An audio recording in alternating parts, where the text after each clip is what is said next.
Hello, awesome people. I hope you're having an amazing day today. Today we're taking a look at the short story by Ramsey Campbell called The Render of Veils. It was published in 1964. It's been published here in this recollection of by Coldprint, which was published back in the 90s. So you can go ahead and read this 64 short story that's being read in there in this republication of that first edition. I'll link you to it on Amazon in the comments below. We've been doing a deep dive into Ramsey Campbell's short story collection, Coldprint, and this short story as part of my Cthulhu Mythos. As a reminder, I dedicate the October to the Cthulhu Mythos month, each month as part of my 3 weeks, 3 reviews a week rather. And so this is a part then of that review. This is the 5th short story in this collection. It's also the shortest one. It's only about 12 pages long. It took me about 25 minutes last night for me to read it and knock it out.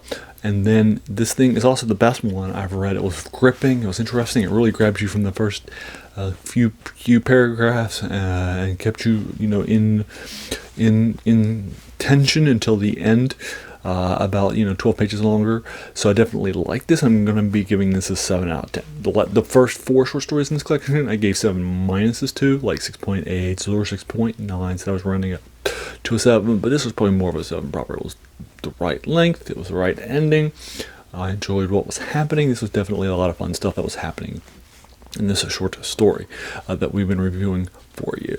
Now, as a reminder, Ramsey Campbell is a big name in the UK fiction world for horror because he has published a lot of novels over the last few decades and is somebody who has a big cadre of fans that are out there in the UK.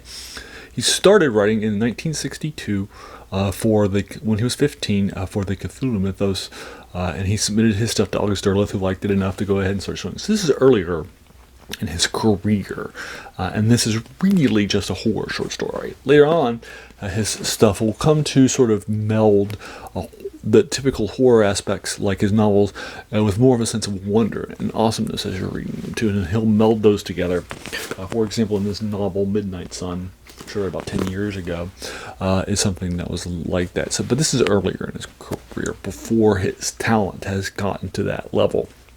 So I'm definitely feeling more of a horror from this short story, The Render of Veils, than from the previous one. Now, this short story, as I was rereading it, reminded me of a short story by Arthur Machen called The Great God Pan, which I reviewed for you already for you folks, which was published about 50 years earlier than this 1964 short story. It's considered by many horror aficionados who have read some of the older classics in the genre as one of the best horror short stories of all time. And I also really liked it as well. And in this short story, the key concept is that basically somebody is given drugs that will let them see reality as it actually is. And when we find out what reality actually is, rather than the sort of, nice things that were illusions that we're seeing, bad things happen. And that sort of a concept of there is an actual reality that we can see if we change our perceptions is the key concept of this Cthulhu Mythos story, but it brings it into the Cthulhu Mythos. And I liked it. But again, it was kind of redundant of that Great God Pan short story, which is clearly emulating. So it's not as obvious or new or adding something new to the genre, or it goes in a particularly interesting and twist ending that you weren't seeing coming, or that redefines this concept in a brand new way. Our key characters are 2 characters that meet in a taxi cab in one of the areas of the UK that Ramsey Campbell has created for the Cthulhu Mythos, much like H.P. Lovecraft created locations, who created the mythos, and in places like Innsmouth and the Shadow over Innsmouth, or the Miskatonic University or Miskatonic River, and these sorts of places that are invented as key places in the Cthulhu Mythos, where characters are set and issues happen and things are decaying and past their prime, right, and so forth. Well, Severn Valley in the UK is also past its prime too, and as the key location that Ramsey Campbell's created. And I like that. It definitely shows that he's not just taking the Lovecraft places and then he's writing them, but he knows the UK better, right, as a UK person. So he's writing there in Severn Valley.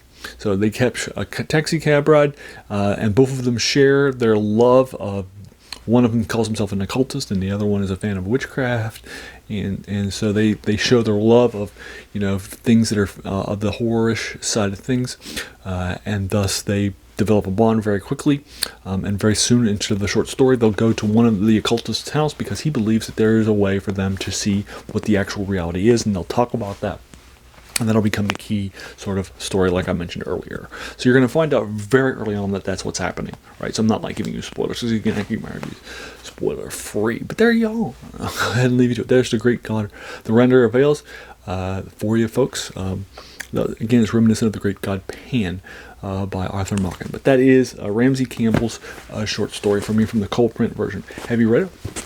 What did you think of it? Would you like to talk about it more in the comments below? Did you think it was better than 7 out of 10 or worse than 7 out of 10? Let's talk about it. Did you agree with me that it was probably the best short story of the first 5 in this collection? Let's talk about that more in the comments below. If you want to talk about spoilers, let's talk about it again in the comments below. If you enjoyed this video, hey, why not hit that subscribe button? There should be a lot more of these to follow. And then thank you so much for taking some time out of your day and investing it and watching my video. We all have so many things that are happening in our lives, and we're pulled in so many different directions.